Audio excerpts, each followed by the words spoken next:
দৌলতপুর ত্রিমুখী উচ্চ বিদ্যালয় দশম শ্রেণীর মেধাবী ছাত্র সাকিব হত্যাকাণ্ডে আমরা বিচারের দাবিতে আজকে এই ন্যায় বিচার পাবো।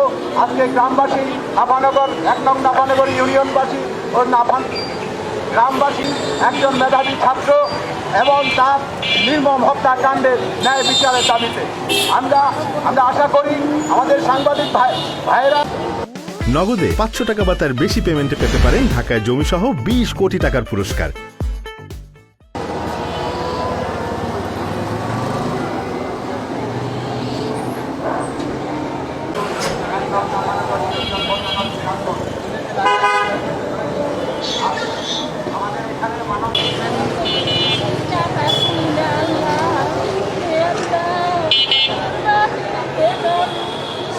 দৃষ্টান্তমূলক শাস্তি দিয়ে সর্বোচ্চ ফাঁসি দিয়ে আমাদের এই বিচার আমরা যেন পাই। দশম শ্রেণীর মেধাবী ছাত্র সাকিব হত্যার বিচার সুষ্ঠু তদন্ত করে এবং সাকিবের খুনির জন্য আজকে আমরা এই মানববন্ধন করতে এসেছি।